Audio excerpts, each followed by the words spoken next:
¿Qué tal, gente? Bienvenidas y bienvenidos a un nuevo directo más, un nuevo podcast que va a ser grabado en vivo, pero igual lo vamos a estar produciendo para que lo puedan ver en YouTube o en Spotify, en diversas plataformas, depende de donde lo vean. Estamos aquí una vez más con Esteban Amestegui, que tiene su podcast también personal, Subversivo Podcast. Él lo va a estar subiendo también a esa plataforma. Y vamos a hablar por tercera vez consecutiva sobre una nueva cinta, un nuevo proyecto que salió este año. Y hablamos de Baby Reindeer como serie y hemos hablado de Terminator Zero como anime. Y ahora tenemos lo que toca, que es cine. Y vamos a hablar específicamente de The Wild Robot, una de las grandes sorpresas del último mes en animación y en películas familiares. Una gran propuesta de parte de DreamWorks. Y vamos a ver qué es lo que ha hecho DreamWorks los últimos años. Pero la verdad es que estoy muy emocionado de hablar específicamente de esta cinta. ¿Cómo estás, Esteban? Hola Lucho, un montón de gracias por darme la oportunidad de de conversar sobre esta película. Creo que en medio de una cartelera con harta competencia, con hartas cintas que han sido bastante esperadas, ha sido una gran sorpresa y que ha sido del agrado de muchísimas personas, tanto crítica como público, se han sentido satisfechos con esta cinta y creo que por varios ángulos vamos a tener mucho de qué hablar de ella. Genial, hermano. Sí, lo que dice Esteban es muy importante. Tenemos una cartera repleta. Normalmente las contendientes a época de premios se suelen acumular a fin de año. La verdad es que están llegando varias a cartelera, es algo que se agradece en el público boliviano. Está llegando White Robot. Acaba de llegar El Aprendiz, aunque El Aprendiz va a estar disponible, ojo, este viernes 1 de noviembre. Así que por mi parte yo voy a esperar esa llegada. Mañana voy a ir a ver Will Live in Time. Ha estado también de Substance, que le ha pegado fuerte. Anora también se anunciaron que iba a llegar esta semana, pero como siempre, bueno, como muchas veces, suelen anunciar películas que al final no llegan, comprometiéndose demasiado. Pero Wild Robot es una película de DreamWorks familiar. Era evidente que esta película la podíamos esperar. Ya se vio los trailers desde principios de año. Los trailers parecían ser un poco llenos de spoilers, ya que te pintaban una trama bastante similar a la que hemos visto con Wall-E, de básicamente un robot viviendo en un mundo vacío, interactuando con la naturaleza de alguna manera.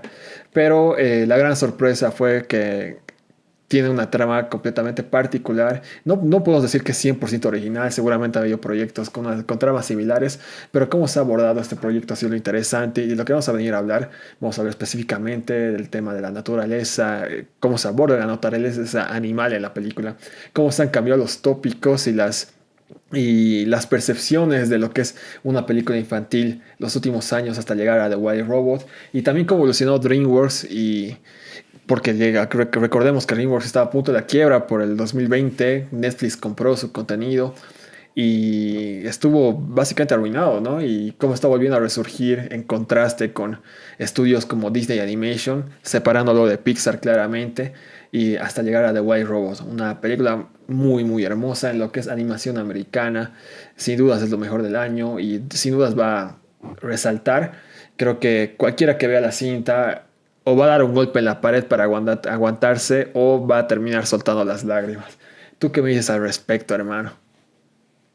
Creo que le has dado en el clavo, especialmente sobre el tema de la naturaleza, que es algo central a lo largo de toda la cinta, pero quizás podríamos dar un vistazo hacia atrás para que poner en contexto, en cierta forma, la relación de la naturaleza y su representación, sobre todo en cintas animadas. Creo que la representación que ha tenido la naturaleza en cintas como eh, las de Disney, en general, siempre han sido muy edulcoradas, muy dulces, muy fantasiosas y una armonía casi de servidumbre entre, digamos, el personaje ser humano y el resto, ¿no? Y también una armonía irreal que existía entre los personajes animales, ¿no? Entonces, en ese sentido nos podemos imaginar, no sé, una Blancanieves cantando y los pajaritos acompañándole y cuántas escenas no hemos visto en películas como esa. personajes que se reúnen alrededor, por más de que sean depredadores y presas, y como que haciéndole los coros a los personajes centrales de las películas animadas, ¿no? Entonces, creo que incluso si uno se va hasta, no sé si te acuerdas esos DVDs antiguos que había de Disney eh, de los años 50 o incluso puede que sea de los años 45, Claro, que eran básicamente musicales con animación y hay ese corto con Mickey Mouse en que es como un aprendiz del mago, fantasía. eh, fantasía, que es bastante icónico, ¿no? Y creo que desde entonces ya podemos ver ese tipo de relacionamiento sin hostilidad dentro de la naturaleza. Y en ese sentido, creo que DreamWorks básicamente existe en oposición a Disney. Básicamente, no sé si estará en su misión o visión organizacional, pero básicamente su ethos es como contradecir o burlarse de Disney por toda la historia que tiene, con los creadores, las riñas que han tenido en sus empleos anteriores en Disney. Entonces hay toda una historia ahí por detrás, pero una de las escenas, por ejemplo, de las propuestas iniciales que tuvo DreamWorks con Shrek, ahí ya tenemos la escena de Fiona cantando con el pájaro y en vez de ser algo armonioso termina con el pájaro reventando, ¿no? Y de ahí ha sido como un tema que ha ido explorándose un poco de manera superficial, como un tema secundario. Se me viene igual otra imagen a la mente de Madagascar cuando eh, Alex y su amigo la cebra se separan por un tiempo y se vuelven a encontrar y por más Ujú. que son amigos de toda la vida, una vez que están en la selva, por unos instantes al menos, Alex ve a su mejor amigo como presa, ¿no? Entonces, así de cierta forma como que ha sido analizado este tema, pero como que en esta película ya se convierte en un tema central. Y hay más cosas que me gustaría decir al respecto, pero me gustaría conversar contigo antes esto de todo lo que viene detrás de en la historia de la animación, ¿no? Genial, hermano. Concuerdo completamente.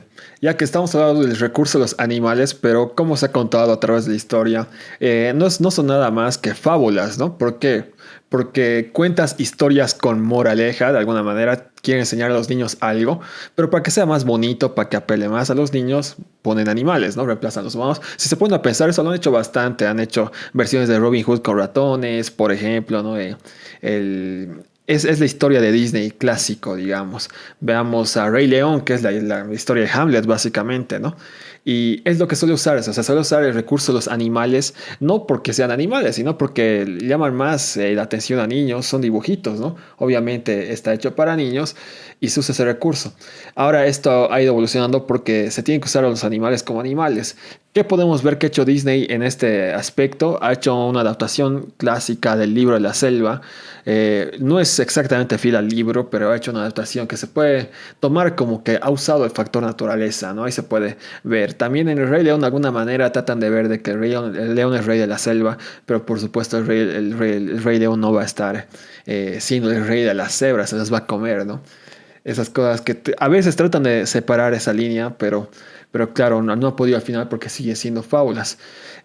Lo que ha hecho Disney a partir de los 2000 obviamente ha surgido Pixar, se ha separado en dos líneas, ¿no? Ha ido el camino Pixar que ha sido más en contar historias más complejas, que apelen más a todo público, pero que apelen tanto a los niños como a los adultos. Es por eso que pegó bastante bien, aunque siguen siendo historias que al final tienen una moraleja que quieren pegar a lo emotivo. Pero también se ha ido la línea de Disney Animation, ¿no? Que para los que no ubiquen, estamos hablando de Frozen, estamos hablando de Encanto en los últimos años. Pero debo decir que lo más. Y comenzaron haciendo películas bíblicas, ¿no? Esas películas del rey de Egipto, que si no me equivoco, no me acuerdo cómo se llama. Esas son películas de Disney El, Animation, pre-CGI. Claro, el príncipe de Egipto. exacto, el príncipe de Egipto. Esas películas que pegaron también bastante bien, les fue súper bien, son las últimas películas de animación 2D de Disney Animation, si es que no me equivoco. Dentro de esta época CGI, coincidentemente, la que más me gusta de Disney es una que involucra a los animales y que trata de hacer algo distinto también con este tropo de los animales y es Zootopia. Me gustó esta trama de detectives que trataron de meter. Me pareció interesante. Yo por lo menos no la veo desde que salió, pero lo que recuerdo es lo que más me gustó y a partir de ahí tampoco es que haya visto las películas, pero lo poco que he visto no me ha gustado. Y en cuanto a DreamWorks, ¿qué es lo que ha hecho? Como mencionaba Esteban, es muy importante. DreamWorks ha comenzado como una competencia bastante clara para Disney, porque ha sido una competencia muy grande, específicamente con la franquicia de Shrek, ¿no? Que ha pegado. Aunque ahora que me estoy acordando, me parece que esta película El Príncipe de Egipto tal vez haya sido de DreamWorks, y me estoy confundiendo un poco. ¿Y qué hayan Sí, sido las últimas? fue El- de DreamWorks y eran dos, era José, el Rey de los Sueños, exacto. y El Príncipe de Egipto. Exacto, esas dos películas fueron las dos últimas de 2D de DreamWorks antes de que pasen al CGI. Eso me retracto, en eso tiene razón. Sí, ya se le dio la chispita, ya sabe que está haciendo ruido en algo. Y claro, a partir de ahí empezaron a meterle, aunque no dejaron de hacer mucho. Creo que Lilo y Stitch también fue de DreamWorks, o que no estoy. Ah, no, Lilo y Stitch ha sido de Disney. ¿Y por qué menciono a Lilo y Stitch? Porque es el mismo director, ha sido el primer gran éxito de Chris Sanders, el director de Wild Robot, ¿no? Que ha escrito, ha dirigido y ha sido productor en Lilo y Stitch. Y luego se pasó a DreamWorks con Cómo entrenar a tu dragón, que es una gran película. Ha tenido sus secuelas, no han sido tan exitosas como la uno que yo sepa, pero ha pegado bien, ¿no? Sin embargo, ha sido una época en la que DreamWorks poco a poco dejaba de hacer competencia de Disney Pixar como quería hacer. Incluso Disney Animation llegó a recaudar más de DreamWorks, más que DreamWorks. Luego, pues, ahora que estoy viendo, Los Croods también es una película de DreamWorks, también dirigida por Chris Sanders, su secuela también. Pero obviamente aquí tuvo su gran bajón DreamWorks. ¿No? Pasaron a hacer un montón de series animadas. Hicieron la serie de Madagascar, Los Pingüinos, la serie Cómo entrenar a tu dragón. Sin embargo, estas franquicias las han tratado de seguir estirando el chicle, digamos, hasta que no han podido más, ¿no? Y está en el momento de sacar nuevas propuestas, como es The Wild Robot y qué pedazo de regreso para DreamWorks. Yo creo que es la mejor película de DreamWorks, me atrevo a decir, desde la franquicia de Shrek. Si me lo o sea, no recuerdo haberla pasado tan bien en una película de animación en mucho, mucho tiempo, ¿no? Y algo más que quería mencionar. Ah, claro, y la franquicia de Shrek, evidentemente muchos han esperado su regreso, pero me ha parecido algo muy bueno que se hayan guardado. Ya tiene su regreso anunciado el 2026, que por cierto va a competir con la quinta película de Toy Story, lo cual va a ser una locura ese verano, si es que no mueven fechas ninguna de las dos. Pero vamos a tener la quinta película de las dos franquicias más grandes de Pixar y de DreamWorks compitiendo en el mismo mes. Eso va a ser una locura, ¿no? Antes de pasar. Pero sí, es más o menos un panorama de lo que tenemos. Quería mencionar muy importante que ya lo dije a Zootopia, de parte de Disney Animation.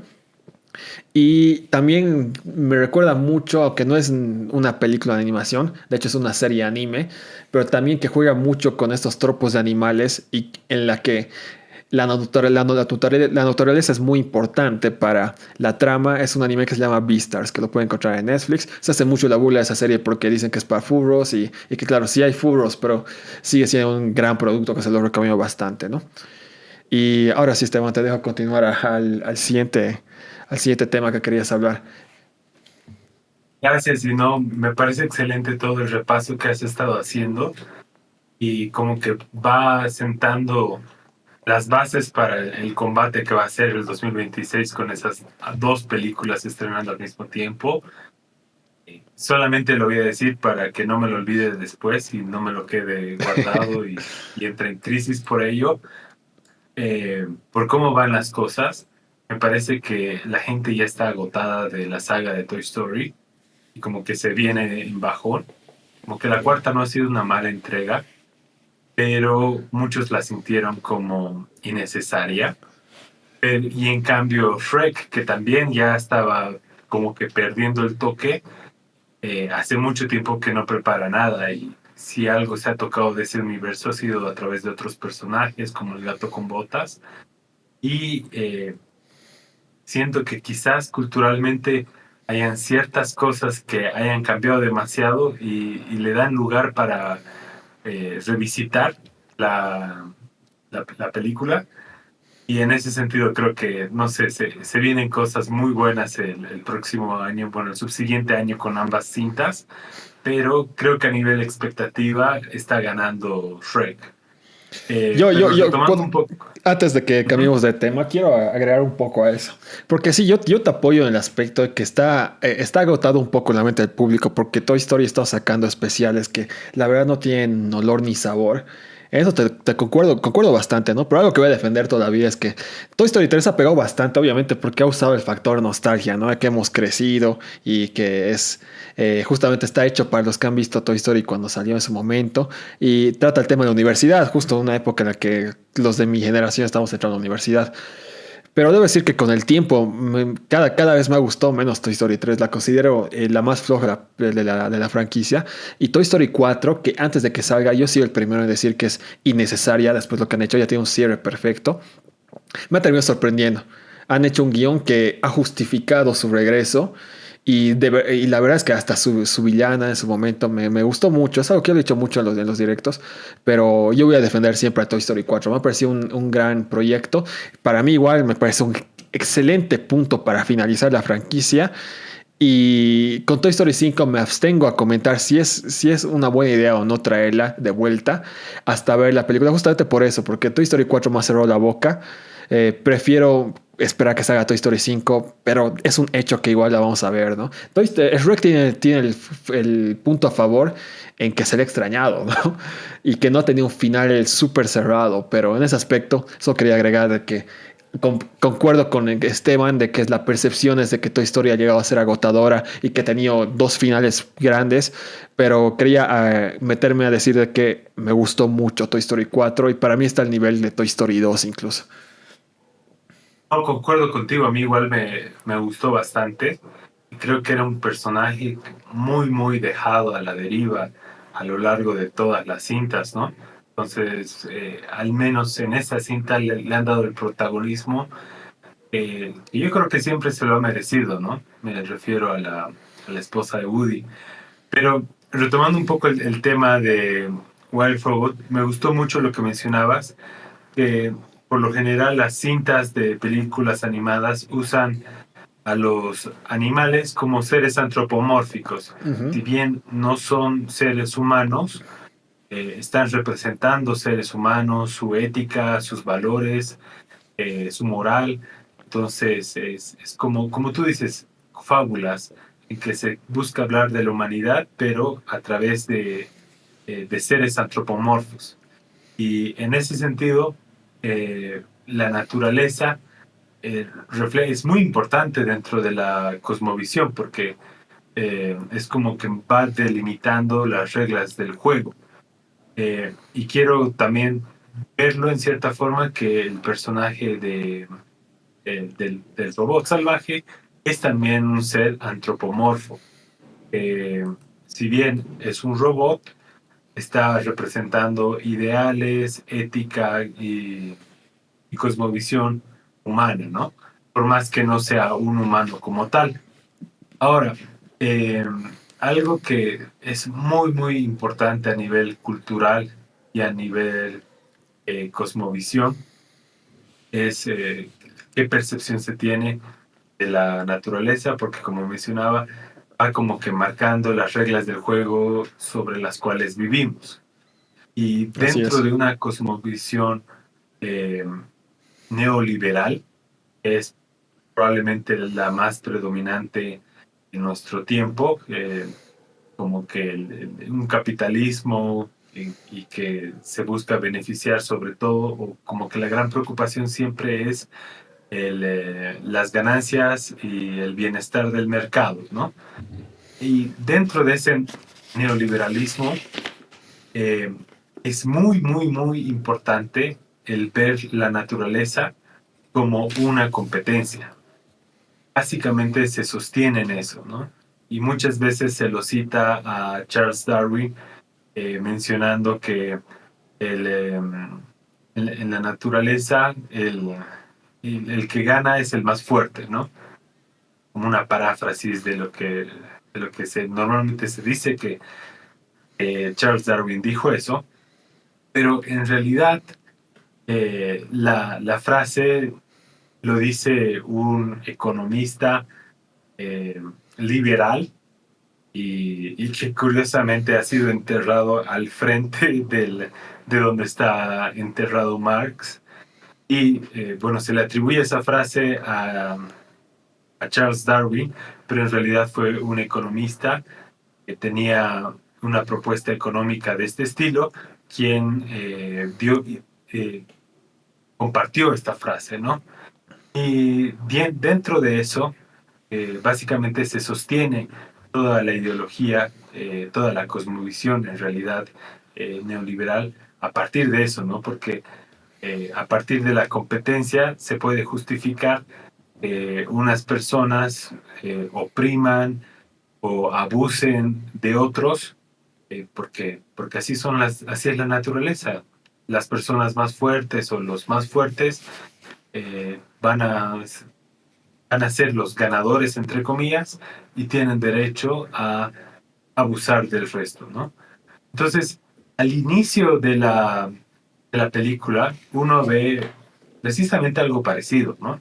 Como que una naturaleza muy, muy hostil, eh, esta cadena alimenticia de animales que se devoran a otros animales y que cada vez aparece uno más grande. Parecían incluso esa escena de Star Wars, la amenaza fantasma, cuando están en, eh, bajo el agua y Ah, ya. están navegando en una nave y como que cada vez aparece un pez más grande, ¿no?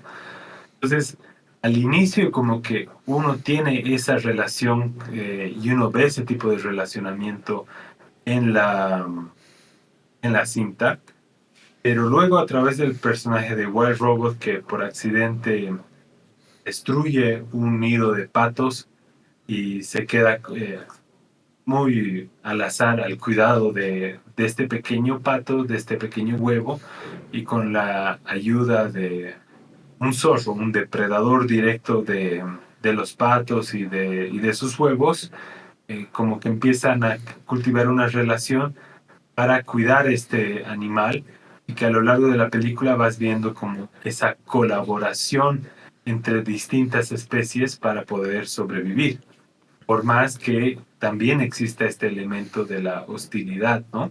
Claro. Creo que vamos a poder ir más a fondo con eso, pero quería destacar eso que es interesante. Si bien en la naturaleza hay este elemento de competencia, también hay este elemento colaborativo, porque eh, si no lo hubiese, es muy fácil que muchos ecosistemas se destruyan, ¿no? Entonces, si bien la cinta muestra eh, esta crudeza de la realidad en la naturaleza, poco a poco también va explorando este otro tema de la colaboración por la supervivencia. Genial, hermano. Me parece excelente que menciones la evolución que ha habido de los primeros 20 minutos hacia el final de la película, porque es muy importante y es una gran analogía hacia lo que es la evolución humana y la intervención humana como tal, ¿no? Porque se dice, siempre hemos hablado al respecto y todo el mundo hemos escuchado, ¿qué es lo que separa a un humano de un animal? Es la razón, ¿no? El uso de razón, ya que los animales actúan naturalmente por instinto y los seres humanos tenemos esta capacidad de razonar y es por eso que nos hemos salido y nos hemos emancipado de la naturaleza. Es por eso que podemos comer vegetales o podemos comer carne, ¿no? Siendo históricamente monos, porque tenemos esta capacidad de razonar. Es lo que nos ha dado el poder del mundo, que al final lo estamos usando para destruir el mundo, pero es lo que nos ha hecho como una especie superior.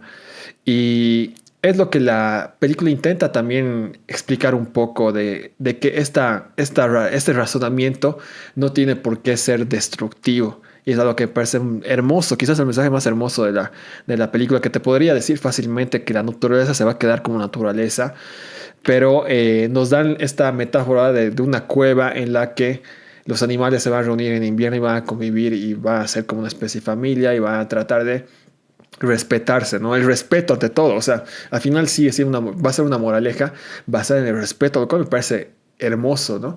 Y ahora que mencionabas a Darwin, también parafraseando una cita que se le atribuye, se vino a la mente algo que también podemos relacionar con la película y es sobre esto de ser maquiavélico de Nicolás Maquiavelo. No se menciona esto que el fin justifica los medios, aunque la gente lo suele interpretar como una especie de conseguir algo que vos quieres sin importar lo que cueste. En realidad es una frase que usó Maquiavelo en su libro del príncipe, si no me equivoco, ¿no?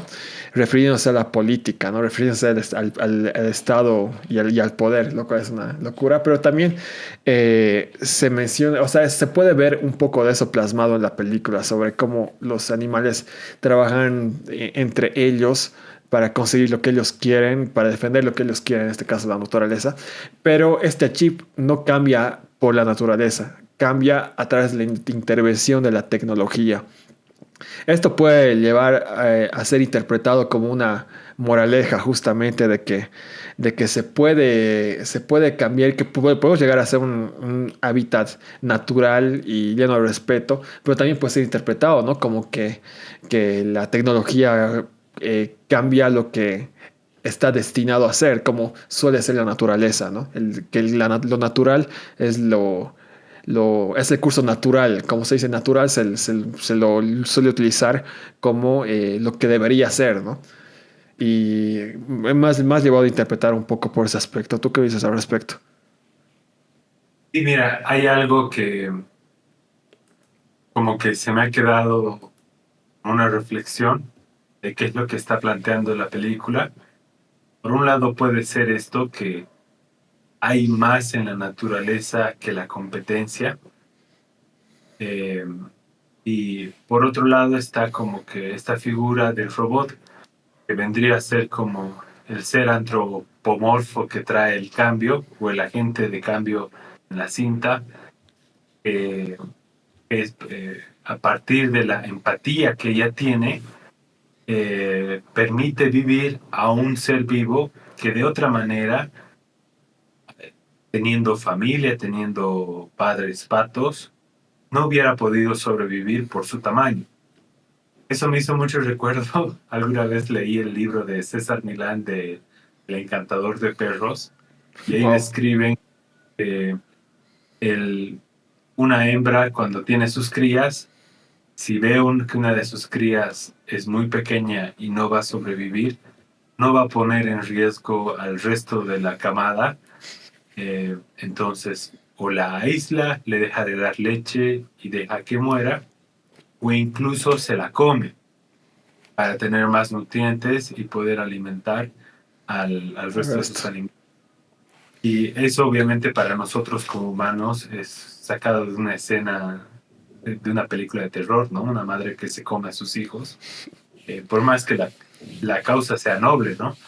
Y en ese sentido es como que en el libro es en cierta forma de entender que los seres humanos, si hay algo que nos distingue de los otros animales, es nuestra capacidad de ser compasivos. Entonces, no sé si la película va por el lado de, miren, en la naturaleza hay más que la competencia, también está la colaboración, o más bien, si está buscando ampliar nuestro entendimiento de la naturaleza, pues está diciendo, miren, el ser humano, lo que nos hace ser humanos es la compasión, la preocupación Exacto, por la supervivencia del resto. Creo que se van más por ese lado que el exacto. otro. Sí, a eso quería Pero llegar. Como, o sea, tenemos el poder destructivo, pero también tenemos el poder de perdonar, de ser empático, de ver sentimientos, ¿no? Algo que los animales quizás no vean los sentimientos como los vemos nosotros. Pero sí, concuerdo contigo, quería decirlo como tú lo estás diciendo justamente. sí, y en ese sentido, como yo decía, por más que DreamWorks es una empresa, probablemente sea una multinacional muy poderosa, con manejos económicos muy, muy grandes y fuertes, eh, al nacer en oposición a Disney, perdón, no Disney Channel, a Disney en general, puede que en ese sentido esté tomando una actitud de alguna forma anticapitalista, ¿no? Como que ir en contra de la cosmovisión que plantea el neoliberalismo, diciendo, ok, Si el fin del capitalismo es la acumulación de ganancias, el bienestar del mercado por encima de la comunidad, el crecimiento del individuo por encima del grupo al que pertenece y todo eso, es como que está planteando todo lo contrario DreamWorks. Y quizás inconscientemente o conscientemente tal vez también están haciendo una propuesta que cambie el entendimiento que tienen las futuras generaciones de, de cómo funcionan las cosas, de cómo es la naturaleza, no solo del ser humano, sino también del ejosistema, ¿no? Y, y creo que, por ejemplo, en eso Pixar ha hecho algunas cosas interesantes, como por ejemplo, Intensamente, que ha buscado cambiar nuestro entendimiento de las emociones, o no me acuerdo, hubo una película más con un pianista de jazz que creo que la Soul. comentamos en Clandestina, Sí, que, Soul. Muy buena cinta. que busca cambiar nuestro entendimiento del propósito de la vida, ¿no? Exacto. Que trasciende bastante, ¿no? Lo que estaba haciendo Pixar en esa época, que llena de secuelas. Soul ha sido una de las películas que en verdad ha resaltado mucho en los últimos años, ¿no? Totalmente. Y creo que, por ejemplo, si Pixar en ese entonces estaba intentando, ok, creo que una herramienta útil para las futuras generaciones va a ser cómo relacionarse con sus emociones, porque es un cambio de paradigma muy, muy fuerte el que plantea. Y luego Sol, que maneja esto, el tema del propósito de la vida y busca ampliar que a una sola tarea o una misión por cumplir, a el vivir una vida en plenitud eh, y en relacionamiento con el otro, creo que está quizás, vio eso como algo positivo y está queriendo cambiar el entendimiento de qué significa ser humano, ¿no? Cualquiera de los dos me parece una gran lección para nosotros, el Estoy verlo grabando. como Perdón, hermano. la naturaleza es más amplia que la competencia, o lo que nos hace ser humanos es el preocuparnos por el otro y el tener compasión. Es una lectura interesante, hermano. Es una lectura bastante particular, específicamente cuando hablabas de el juego político entre las empresas, ¿no? Y cómo suelen ser vistas contrariamente, pero me quedo más con el aspecto de que también el público está cambiando. Algo que hablábamos un poco cuando hablábamos de Baby Reindeer, si es que recuerdas, hablábamos de que los productos que salen o que se vuelven populares en este caso son a raíz del público, ¿no? Y a veces me da pena, por ejemplo, que el público infantil, adolescente, sobre todo pubertos, suelen irse más hacia productos que exigen menos reflexión, que sean más fáciles de digerir, más fáciles de ver y que no te exijan mucho debate dentro tuyo, ¿no? Que no te exija reflexionar al respecto. Y cuando se encuentra con algo que les hace debatir emocionalmente, que les hace tener sentimientos encontrados, a veces pega muy bien, a veces se vuelve la película del año, pero muy rara vez pasa eso. Normalmente les lleva a pasar la película, porque estamos con el público de historias de Instagram, de videos de TikTok bastante foráneos, que no tienen la capacidad de concentrarse en una historia por tanto tiempo. Igual Robot creo que hace ese balance, ya que es una película que tiene mucho y sin necesidad de estirarse demasiado y te invita mucho a este debate interno, te mete muchos tópicos y tiene muchas interpretaciones. bastante interesantes. Antes de que se me pase, quería mencionar justamente esto de que mencionabas de cómo actúa la naturaleza y cómo lo vemos en White Robot es una belleza con las zarigüeyas, ¿no? Casi la escena más me ha hecho caer de risa en el cine, en medio de momentos así medio trágicos, el momento de las zarigüeyas, un humor bastante negro, que quizás no se podría haber visto en una película de Disney Animation, ¿no? O incluso de Pixar, que lo hemos visto sí en DreamWorks, me acuerdo con La Era del Hielo, había unas zarigüeyas que tenían más o menos humor, pero aquí lo vemos un humor bastante oscuro que es un chiste tras el otro, ¿no? Cuando está la madre con sus hijos y se da cuenta que uno ha desaparecido y ella como que no le importa mucho, ella lo toma como es parte de la naturaleza, ahí que me cagué de risa y cuando descubre que sigue vivo y ella pone una cara de inconformidad, o sea, de que le vale totalmente, hasta que medio que se decepciona y finge alegría con sarcasmo, ¿no? Me partí de risa, el doble, o sea, fue un chiste tras el otro que me hizo partir de risa y ahí es algo que apunté ese rato, ¿no? A mis notas y en cuanto hice la reseña sin spoilers, que por eso se las dejo aquí abajo, lo apunté bastante y fue que el humor también está cambiando y el público espero que esté empezando a ser mucho más receptivo a lo que es ese tipo de chistes. O más que chistes, o más que el humor, a ese tipo de, de escenas, ¿no? Porque no es algo nuevo, pero es algo que esta generación políticamente correcta ha perdido los últimos 10 años.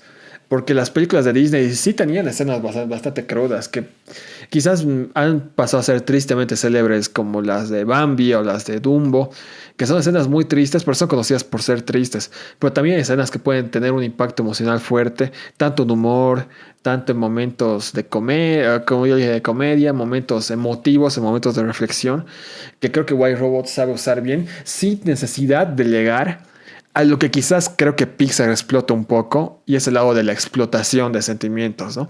A esto de lo que se suele decir en inglés tearjerker, que busca las lágrimas fáciles. Es algo que también lo he intentado hacer Disney Animation. Pixar lo busca. Las películas que menos me han gustado de Pixar los últimos años han sido eso. Intensamente 2 no me ha terminado de gustar como todo el mundo, justamente por eso, porque creo que es una historia muy simple a comparación de la primera y que busca esta lágrima fácil. Aquí Wild Robot te hace llorar, pero te justifica mucho esas lágrimas y consigue algo que es muy difícil, que es tener un final complaciente, un final feliz, que sea un buen final. Porque para mí los finales felices son mucho más difíciles que los finales agridulces, por ejemplo, que suelen ser finales perfectos para mí, ¿no? Y te hace llorar no solamente lágrimas de tristeza, sino te hacen llorar de lágrimas de felicidad y de empatía. Te hacen vivir algo que yo no lo he vivido y quizás no lo pienso vivir, que es esto de ser padre, que es algo que te mencionaba desde el principio del podcast, que ahorita tú lo vas a mencionar más a fondo, pero te hacen meterte en este papel y te dan una razón de qué es lo lindo quizás de tener o formar una familia o poder criar o poder ver crecer. En este caso yo me metí en la mente de un padre que está viendo a su hijo pasar el colegio y la universidad, por ejemplo. Es una metáfora bastante obvia en ese aspecto, ¿no? ¿Tú qué me dices al respecto? Sí, y mira, qué bueno que mencionas eso de la maternidad y la paternidad, porque es un tema muy, muy importante igual, y, y que igual es, como tú mencionabas, el público ha cambiado, ¿no? Yo creo que nuestros abuelos o incluso nuestros padres, si escuchan una broma como esa, como la de la zarigüeya, se hubieran escandalizado si hubieran visto eso en una película y no se hubieran tratado de cancelarla. Depende de qué O... abuelos también te digo. sí, sí, también. Pero hoy en día es como que muy, muy común. Creo que se ha destapado ese tabú de cuán difícil es la maternidad, sobre todo. Eh, y en ese sentido es como que hay más apertura para este tipo de bromas que yo te digo, con mi esposa las hacemos constantemente, ¿no?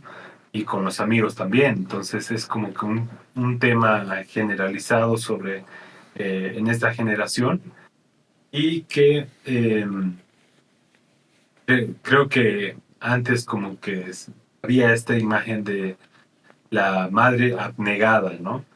Que sufre sus tormentos con alegría porque ama demasiado a sus hijos.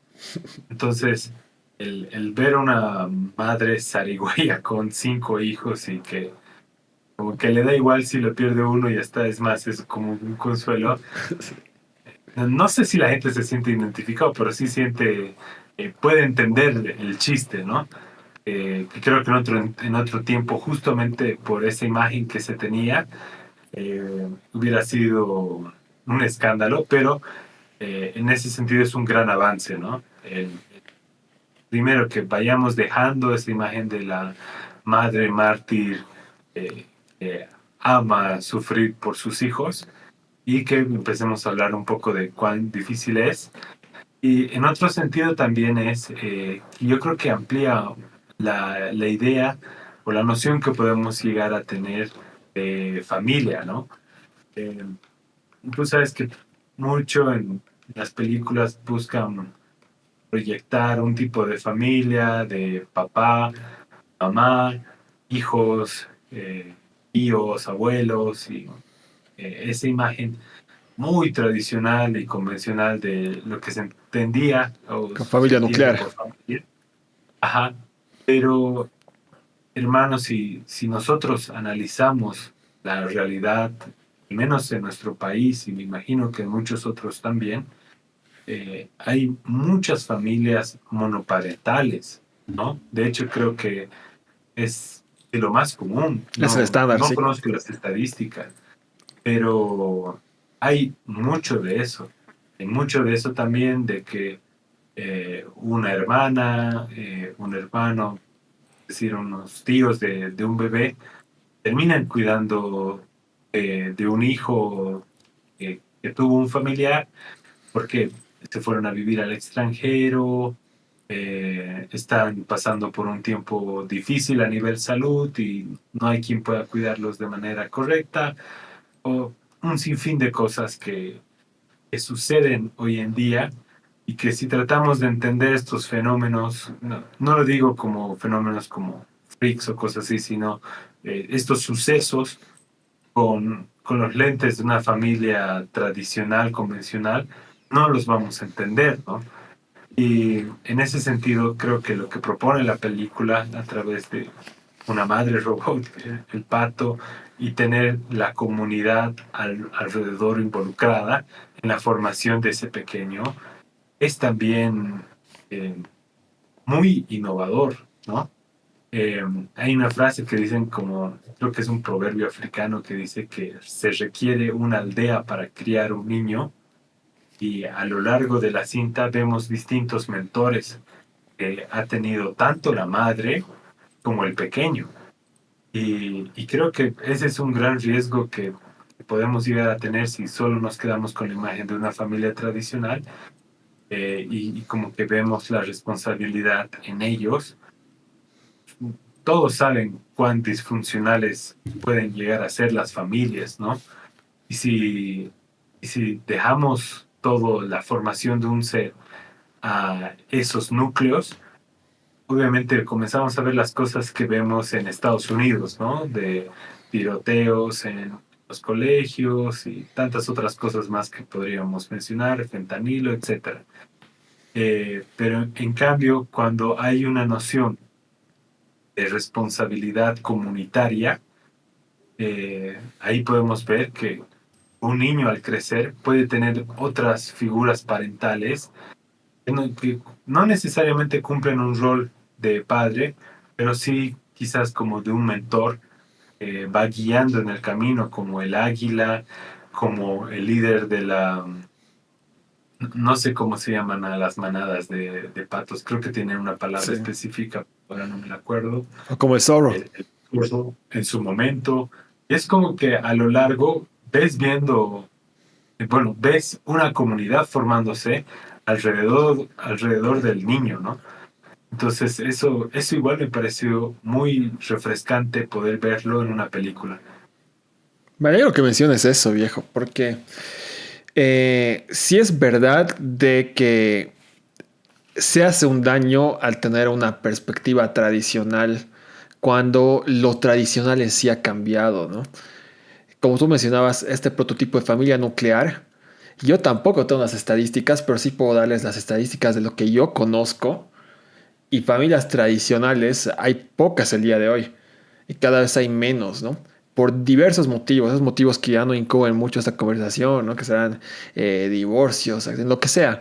Pero claro, el prototipo de familia tradicional ha evolucionado, ¿no? Y es muy importante verlo esto representado. Creo que es de los aportes de la cultura woke que sí son aportes, ¿no? Que vale la pena hablarlos.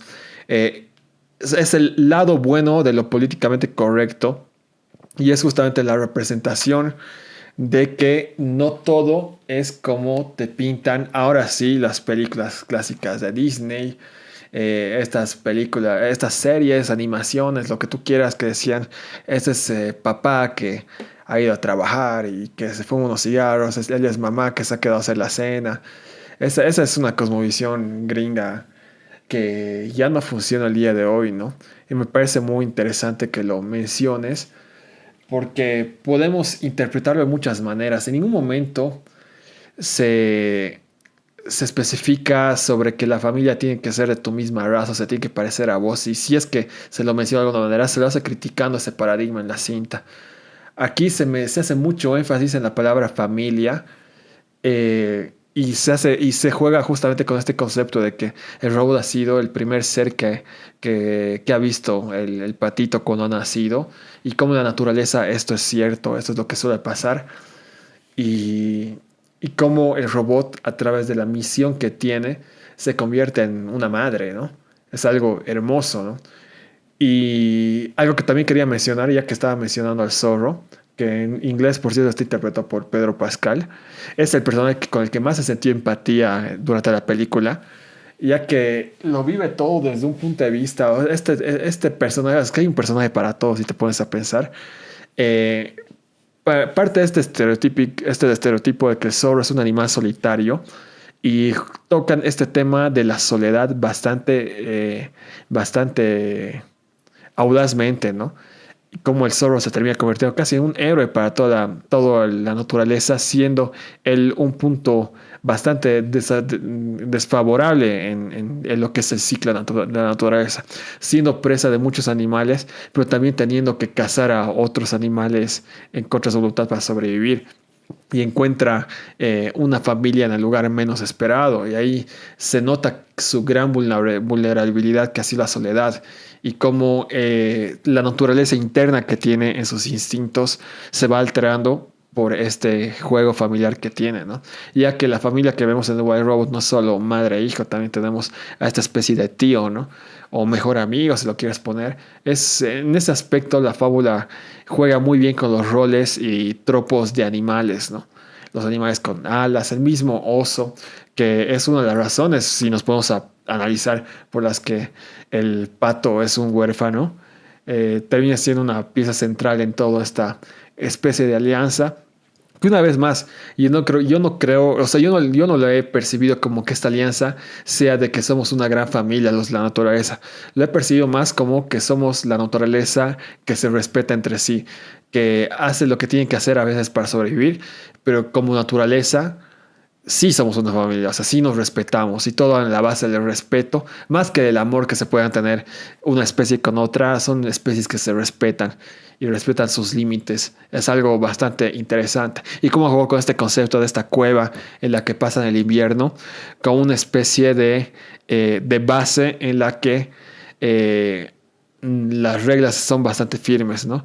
Y cómo se vuelve un santuario a esta especie de moral que les ha impuesto el robot. Y es irónico, ya que el robot suele ser visto normalmente en la ciencia ficción como un tropo de lo que no tiene, no tiene sentimiento, o sea, juega a favor del bien común y no de la naturaleza como tal, ¿no? Es un choque bastante marcado que es muy lindo ver cómo culmina, ¿no? Cómo implosiona dentro de este pequeño mundo. El robot que debería ser el que debería actuar más por instintos, por programación, termina siendo el que introduce este accionar humano a este grupo natural, de la naturaleza, ¿no?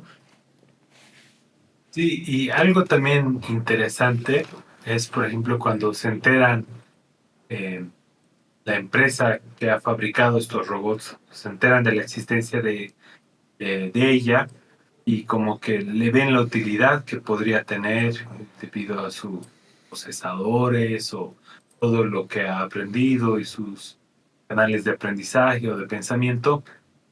Cuando ellos intervienen y van directamente a destruir el bosque, y es como que ahí también podemos ver reflejado un poco lo que hablábamos de, no sé si llamarlo extractivismo, pero creo que la palabra más correcta sería cuán ecocidas pueden ser estas empresas cuando hay algo que les interesa conseguir.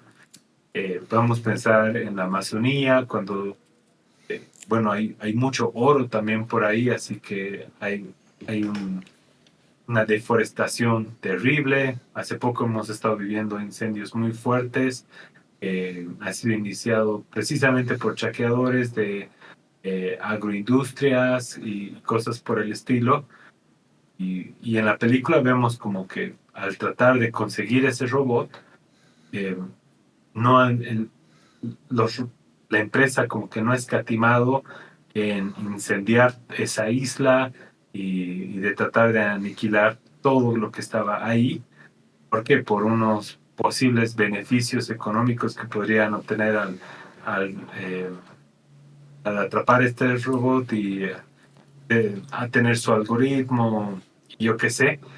Entonces, creo que ahí también hay un reflejo de eso que hablábamos, ¿no? De que, por ejemplo, eh, y es algo que vemos en el mundo, ¿no? Creo que también están representando eso y creo que también están reflejando en ese sentido cuán central es en la historia esto, ¿no? O sea, realmente es una reflexión de no solo a cómo nos tratamos los seres humanos entre nosotros, sino también de cuán eh, psicópatas pueden llegar a ser estas empresas, estas corporaciones, eh, con el fin de obtener beneficios, ¿no? Mira, creo que has tocado un tema que es hasta necesario hablarlo, ¿no? Si bien estaba haciendo una crítica con diferentes lecturas hacia una película, es también importante darse cuenta que esta película ha llegado a nuestro país como anillo al dedo con el contexto que estamos viviendo, ¿no? Puta, la Amazonía ha tenido su segundo gran incendio en magnitud en los últimos 5 años, lo cual me parece una vergüenza y todo a raíz justamente de empresas que, obviamente, o sea, todos sabemos que los recursos naturales son los que sustentan la economía de un país, bueno, a excepción de Bolivia quizás con la droga, pero igual sigue siendo lo que define la economía de un país. Pero nos estamos olvidando que no necesariamente el fin tiene que justificar los medios y que puta, si no hay naturaleza, no hay nada más, ¿no?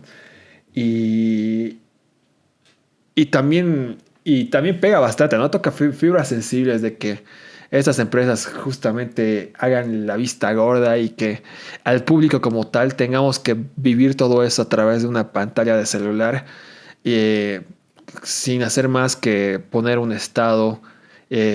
Claro, obviamente eso no va dirigido a los que no colaboran de una manera. O sea, yo mismo sé que pudiera haber hecho más, pero esta película creo que ha llegado justamente a nuestra perspectiva como casi como una señal divina para invitarnos a la reflexión, ¿no? O sea, estamos en una sociedad muy, pero muy desensibilizada, en la que vemos estas tragedias, sí las vemos como son, quizás, vemos videos que se hacen virales a través de un celular, pero este celular es una ventana que separa demasiado a lo que vivimos en nuestra habitación con el mundo real. Estamos muy encerrados como seres humanos y si hay algo que en verdad aportan estas películas hechas por grandes corporaciones, es que te puede invitar a la reflexión y es algo que es lo mínimo que espero de la gente que ve esta película, que es entretenimiento de calidad, es una película muy emotiva, pero también no hay que hacer la vista gorda con lo que también te está invitando a reflexionar, ¿no? Con el tema de la naturaleza. Y en ese aspecto sí que has tocado una fibra que por lo menos para mí me parece muy importante hablar al respecto. Sí, y creo que la manera en que lo han hecho ha sido sutil, dándole la importancia, pero no convirtiéndose en un panfleto propagandístico, ¿no? Y, y bueno, creo que ese tema de cuán insensibilizados nos estamos volviendo frente a las imágenes es digno de, no sé, hacer una tesis de doctorado, porque, no sé, recuerdo en las clases de la universidad nos mostraban la imagen en una clase de derechos humanos nos mostraron la imagen de dos niñas que escapan creo que estaban lanzando fósforo en Vietnam, que hoy en día ya es un crimen de guerra, ¿no? Y, y están persiguiendo, escapándose desnudas de eso, y porque pueden llegar a ser eh, una que llegaban a tener contacto en eso, Es es... una foto icónica de la que estás hablando, se llevó el Pulitzer, ¿verdad? ajá, exacto, exacto. Y básicamente la clase era como que esa imagen detuvo una guerra, hizo que todo el país de Estados Unidos ya como que se vuelquen en contra de la guerra en Vietnam, hasta el punto que, bueno, también no les estaba yendo muy bien ahí, pero ha jugado un punto importante para que las tropas regresen, ¿no? Pero hoy en día, hermano, yo he visto videos mucho más fuertes de todo lo que está pasando en Palestina y no veo que algo siquiera cercano esté sucediendo, ¿no? Entonces, hay como que esta insensibilización que hay con las imágenes y es lo interesante, o sea, eh, dentro de este sistema del que estamos hablando, o muere la humanidad o muere el ecosistema en el que vivimos, pero no es sostenible porque uno o lo otro va a ser destruido, ¿no? Y, y en ese sentido creo que la película, puede que no haya sido su intención hacernos hablar de esto hasta este nivel de análisis, Claro. pero de una forma u otra, como que ha aprendido la chispa, ¿no? Y, y como tú dices, o sea, estamos en un momento muy crítico, poder hacer algo eh, para restaurar nuestra relación con el medio ambiente. Y increíble, o sea, impresionante que las nuevas generaciones que van a tener el contacto con esta película, quizás ya dentro de su formación, puedan tener algunas de estas cosas en mente simplemente por el poder haber visto esta película en el cine o haberla visto en las plataformas mientras crezcan, ¿no? Claro, o sea, va a ser un choque para justamente la gente que está, la generación que está acostumbrada a no ver este tipo de cintas, ¿no? Es por eso que, por ejemplo, The Substance no ha pegado tanto. Si bien es una película que me encanta, creo que la reacción ha sido un poco exagerada y que es gente que nunca ha visto películas de gore en su vida, cuando hay bastante, ¿no? Pero es justamente porque este público que no está acostumbrado a este tipo de cine, que te desafíe, ¿no? Que desafíe lo que ya está escrito. Espero que esta película, como muchas otras que están saliendo y se están moviendo comerciales, como la serie Baby Reindeer que también hemos hablado con Esteban, sean una especie de puerta a productos que, desafíen más al espectador, que en lugar de establecer puntos de vista o leyes o cosas que son o no son correctas para el que ha hecho la película, te inviten a debatir, te inviten a reflexionar.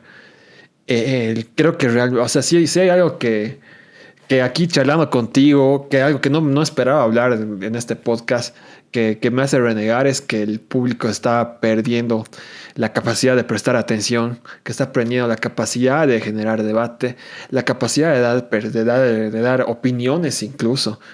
Puedes preguntar a alguien que haya visto esta película y te va a decir que sí, es muy linda, te va a decir, o es muy buena. pero no te voy a decir nada más. También les invito a la gente que esté viendo este podcast o esté escuchando este podcast también en Spotify, de parte de Subversivo Podcast, o en YouTube de parte de mi canal, que comenten, y donde sea que estén viendo, que comenten y compartan su punto de vista, más allá de que les haya gustado o no les haya gustado, ¿no? Creo que es muy importante saber qué es lo que ha inspirado esta película. Como ya lo mencioné, hay muchos puntos de vista para poder leerla. Es algo que justamente veíamos con Esteban antes de abrir el directo, porque se puede abordar de mil maneras. Se podría abordar el tema de la familia, se podría abordar desde el punto de vista del zorro con la soledad, o se podría abordar también, como lo hemos querido hacer nosotros, para distanciarnos un poco sobre este juego de la ley de la naturaleza, la intervención del ser humano. Creo que es muy importante generar debate. Totalmente. Y creo que lo bueno que al menos yo he notado en nuestras conversaciones es que más que hacer una reacción, queremos hacer un análisis. Y si es que la cinta o la serie no nos plantea nada más de qué hablar, a veces optamos por no hacerlo. Pero es más lindo cuando lo que estamos analizando está proponiendo algo más allá de si las actuaciones han sido buenas o malas, o si eh, ha utilizado planos secuencias o no. Eso Cuando lo ves en Wikipedia, ¿no? Es justamente a eso me ujú, voy. O sea, este tipo de conversaciones tiene que ser más allá de decir, este director ha trabajado tal, y decir el currículum del director o de la empresa, sin decir un por qué estamos hablando de este currículum. ¿Por qué hemos hablado de DreamWorks y por qué hemos hablado de Disney? Es porque estamos hablando de cómo evolucionó el paradigma y cómo evolucionó esta interpretación de los animales en la animación a través de los años en el cine de animación americana, por lo menos, ¿no? realmente, y mira, Lucho, antes de que cerremos, también hemos conversado un poco antes acerca del tipo de animación.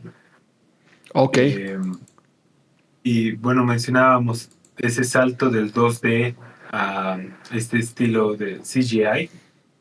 Y comentabas un poco de esta animación de Pixar que por mucho tiempo ha estado predominante en el cine de películas Uy. animadas. Y después tuvimos este estilo más de Disney Animation, que por lo que me dices no te termina de convencer. Sí, o sea, lo que Eh, han estado haciendo es que es el clásico filtro de Disney que ves en TikTok, por ejemplo. Es ese estilo de animación, ya no funciona al día de hoy, ¿no? Por lo menos cómo animan a los humanos. Pero sí, o sea, en general, lo que ha hecho Disney Animation los últimos años no me convence. y de ahí me pareció que hubo un punto de inflexión eh, con las animaciones de Spider-Man Into the Spider-Verse y su secuela, que en cierta forma otros estudios también han tratado de imitarla. Creo que DreamWorks no se libró de eso y por ejemplo en la última película del gato con botas utilizan ese estilo, pero siento que ha habido algo distinto, todavía no sé qué es como para poder mencionarlo, es esto, pero percibo que han hecho algo nuevo en esta película, también con la animación. Concuerdo completamente. Tiene un estilo, o sea, yo como lo he percibido en esta película, ha sido un estilo de casi pintura al óleo, algo por el estilo, pero sí es verdad que se están saliendo de eso. Creo que igual concuerdo con que la primera película de la saga de Spider-Verse de Sony ha sido la que cambió todo, porque luego salió esta película de las Tortugas Ninja, que a mí no me fascinó, pero al público le pareció gustar bastante, y también lo vimos con la secuela, El gato con botas, que se apegaba mucho más al estilo cómic, viñetas. Se está experimentando más y es algo que se agradece, ¿no? Porque el CGI Pixar, como se lo dicen comillas, está o sea, como ya se sabe cómo hacer, ya es una fórmula, está muy explotado, llega a ser cazador. Los que han explotado eso han sido Disney Animation, los que para mí, como lo mencioné, han sido el cáncer, con películas como Encanto, como Frozen, que no es para, repito, no es para toda la familia, es para un público muy específico. Eh, Aunque Moana no me desagrada tanto, igual creo que Moana está en ese montón. Eh, Luca también. Luca, pero va de Disney Pixar, ¿no? Y si te pones a analizar un poco más, Luca ha tratado también de alejarse un poco, por lo menos el estilo de dibujo. Usa el mismo CGI, eso completamente, porque es el CGI de Pixar clásico. Pero el estilo de dibujo, creo que Pixar específicamente en los últimos años han querido alejarse de ese estilo de dibujo, ¿no? Igual han querido hacer un poco con Soul, a tener un personaje afroamericano, pero el resultado no ha sido muy distinto, ¿no? Creo que ahí la historia ha pesado mucho más. Pero, pero lo seguimos viendo, por ejemplo, Intensamente 2 sigue teniendo ese estilo. Es el filtro Pixar, ¿no? Ustedes buscan en cualquier red social y busquen el filtro de Disney y que los convierta su foto en eso. Es exactamente lo que se hace, ¿no? Y me parece también muy refrescante, como mencionó Esteban, experimentar con otros formatos de animación que incluso el 2D, a mí yo extraño mucho el 2D y quisiera ver películas de 2D que no sean japonesas, porque los japucos no se casan y les va muy bien con la animación 2D, pero una animación 2D americana que pegue igual de bien. Va a ser una película de los Looney Tunes en enero o febrero, si no me equivoco, que esa, de hecho la voy a ver porque es lo que estoy pidiendo justamente, ¿no? Y quería mencionar también, antes de irnos, mañana voy a sacar el video de los estrenos y recomendaciones de noviembre, y hay una película que se ha estrenado en Cannes, que se llama Flow, que si no me equivoco es francesa, pero no estoy 100% seguro de dónde es, pero no es americana, que está protagonizada por un gato y que la película no tiene diálogos. No estoy 100% seguro de qué trata, pero se estrena el mes de noviembre, por lo menos en cines internacionales, que les aconsejo tener en su radar para cuando pueda llegar a plataformas digitales, porque experimenta mucho con esta animación, ¿no? Y va muy acorde a lo que estamos viendo. Y bueno, también quería mencionar de que en cuanto a estilos de animación el, y películas 2D, sé que muchos le tienen como una especie de tiria, como una especie de asco a la animación japonesa, pero no saben de lo que se están perdiendo. Para mi película favorita este año, sí, es una animación japonesa que se llama Blue Giant, que tiene una reseña sin spoilers en mi canal de YouTube y una reseña escrita en bocasalada.org. Ábranse esa puerta, dense la oportunidad y van a disfrutarse de un mundo que no sabían que era tan hermoso como es la animación japonesa, ¿no? Eso, no sé si tienes algo más para agregar sobre nuestro podcast, hermano.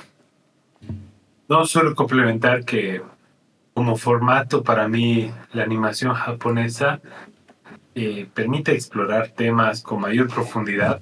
No sé por qué, creo que el manejo de los simbolismos eh, hay algo que le favorece y los japoneses son especialmente buenos con eso. Ya es algo que hemos conversado al respecto en Terminator Genesis. No, perdón, Terminator Zero. Cero, sí. No, no vean Terminator ¿Cómo? Genesis, esa sí es mala. Sí, hermano.